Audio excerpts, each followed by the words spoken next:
ये कहानी उस खातून की है जिसका ताल्लुक सैयद खानदान से था। वो 1 रुपए वाली माई के नाम से क्यों मशहूर हुई? ये सैयदजादी एक डॉक्टर थी, इसके पास मालो ज़र की कोई कमी नहीं थी, इसके 4 नौकर थे, लेकिन आखिरी जिंदगी में ये क्यों पागल हुई? लोग इसको क्यों माई मजजूबा कहते थे? ये वाकैंड के लोगों से 1 रुपया क्यों मांगती थी? अगर कोई इसको 5 रुपए दे देता तो ये 4 रुपए क्यों वापस करती थी? इंतहाई पढ़ी लिखी ये खातून डॉक्टर इस नहज पर कैसे पहुंची और इस माई को 1 रुपए वाली माई के नाम से क्यों पुकारा जाता है और इसके कतबे पर भी यही लिखा हुआ है? ये जानने के लिए इस वीडियो को आखिर तक जरूर देखिएगा। उस औरत ने रावलपिंडी के इंतहाई खुशहाल घराने में आंख खोली। ये पूरा घराना आला तालीम याफ्ता था। ये बैरूनी मुल्क कारोबार और जायदादी थी इस घराने की, और घर में पैसे की रेल फेल थी और नौकरों की लाइनें लगी हुई थी।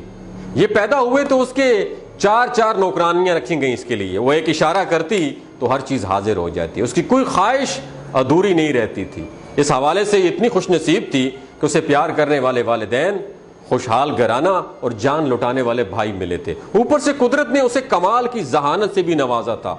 स्कूल में जब एडमिट हुई तो बाकी बच्चों से कहीं अच्छी कारकर्दगी ने उसे असातिज़ा की आंखों का तारा बना दिया। स्कूल के हर फंक्शन में ये सबसे आगे होती। मैट्रिक के बाद FAC प्री मेडिकल में दाखिला लिया और इम्तियाजी नंबरों से इम्तिहान पास किया।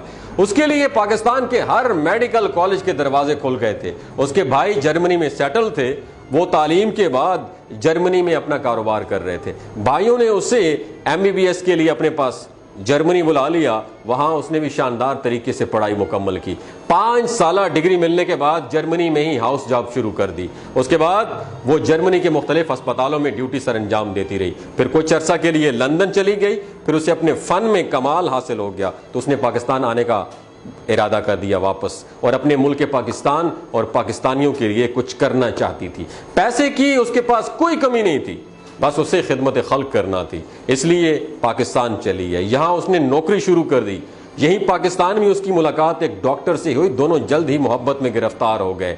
घर वालों से रिश्ते की बात की तो वो भी इनकार ना कर पाए। आखिर करते भी तो क्या करते? आखिर डॉक्टर बेटी के लिए अपने डॉक्टर का रिश्ता भी आया था, इसलिए रिश्ते को कौन ठुकराता। जल्द ही दोनों डॉक्टरों की आपस में शादी कर दी गई। जिंदगी बहुत खुशगवार गुजर रही थी, कोई परेशानी नहीं थी। दोनों मियाँ बीवी अच्छा कमाते थे, जबकि खानदानी जायदाद का तो हिसाब ही नहीं था। वालिदैन के बाद बहन भाइयों में जायदाद तकसीम हो गई। भाई अपनी जायदाद से हिस्सा लेकर बैरूनी मुल्क सेटल्ड हो गए, लेकिन ये पाकिस्तान में ही रही, अपनी मोहब्बत अपने शोहर के पास। कुछ ही अरसे के बाद शोहर ने मशवरा दिया कि हमें अपना ज़ाती अस्पताल बनाना चाहिए। दोनों मियाँ बीवी डॉक्टर हैं, इसलिए ये अस्पताल खूब चलेगा। बीवी ने शोहर का मशवरा मान लिया। ये नेक नियति के साथ अस्पताल बनाना चाहती थी, लेकिन शोहर के दिल में कुछ और ही चल रहा था। उसने बीवी पर इतना प्यार जताया कि वो अपना सब कुछ उस पर निछावर करने को तैयार हो गई। डॉक्टर शोहर ने उसकी सारी जायदाद अपने नाम पे करवा ली। जायदाद मुंतकिल होते ही उसके शोहर के तेवर जो है ना वो बदलने लगे। लड़ाई झगड़े मामूल बन गए। आखिरकार दोनों में अलहदगी हो गई। लोग मोहब्बत में सब कुछ लुटाने की बात करते हैं दोस्तों, लेकिन इस खातून ने हकीकत में अपना सब कुछ अपने शोहर पर लुटा दिया था। लालची शोहर ने जायदाद पहले ही अपने नाम करवा ली थी, अब उसको अपने घर से भी बेदखल कर दिया गया था। जल्द ही शोहर ने दूसरी शादी की और अपनी नई बीवी के साथ बैरूनी मुल्क शिफ्ट हो गया। फिर बैरूनी मुल्क से उसने एक डाक के जरिए अपनी पहली बीवी को तलाक दे दी। उसके साथ ही उसने एक खत भी भेजा।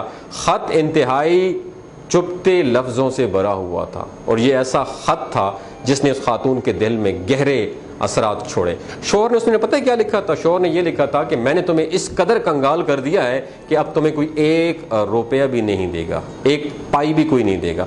ये अल्फाज पढ़ते ही उसके होश उड़ना शुरू हो गए। चंद ही लम्हों में बैरूनी मुल्क से तालीम याफ्ता ये डॉक्टर खातून अपने होश मुकम्मल तौर पर गंवा बैठी और गलियों में निकल खड़ी हुई। अब ये मुकम्मल तौर पर बेसहारा थी, दिमागी तवाज़ुन खो बैठी थी।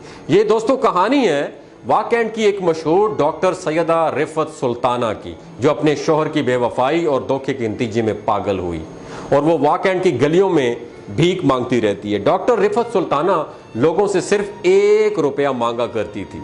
अगर कोई उसे 5 रुपया दे देता तो उसे 4 रुपए निकाल कर वापस कर देती। अगरचे ये अपना होश व हवास खो चुकी थी, लेकिन उसके लाशऊर में, सबकॉन्शियस माइंड में अपने बेवफा शोहर के वो अल्फाज अब भी मौजूद थे जो उसने उसे कहे थे, अब तुम्हें कोई 1 रुपया भी नहीं देगा। उसके शोहर ने अपनी बीवी को ये अल्फाज कहे थे। शायद यही वजह थी कि वो लोगों से सिर्फ 1 रुपया लेने का इसरार किया करती थी।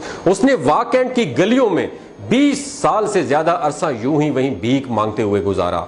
ये मकामी लोगों में माई मजजूबा के नाम से मशहूर हुई। बहुत से लोग उसे 1 रुपए वाली माई के नाम से भी जानते थे। आखिरकार 20 साल गलियों की खाक छानने के बाद उस आला तालीम याफ्ता फकीरनी का इंतकाल हुआ। इंतकाल की खबर पूरे वाकैंड में जंगल की आग की तरह फैल गई। पूरा वाकैंड उसके सोग में डूब गया। उसके जनाजे में लोगों की बड़ी तादाद ने शिरकत की। पूरा शहर उसकी रुखसती का सोग मना रहा था। कहने वाले कहते हैं कि जिस दिन ये 1 रुपए वाली माई का इंतकाल हुआ, उस दिन ना तो वाकैंड की कोई दुकान खुली और ना किसी खोखे का शटर उठाया गया और ना ही कोई स्कूल या तालीमी इदारा खुला। सब लोग माई मजजूबा या 1 रुपए वाली माई के जाने का गम मनाने में इतना खो चुके थे कि कारोबारी ज़िंदगी उन्हें याद ही न रही। दोस्तों, ये कहानी आप लोगों के साथ शेयर करने का बुनियादी मकसद ये है कि अल्लाह ताला और हमारे सामने सुन्नत रसूल मौजूद है कि ताल्लुकात और मामलात को बिल्कुल अलग-अलग रखिए।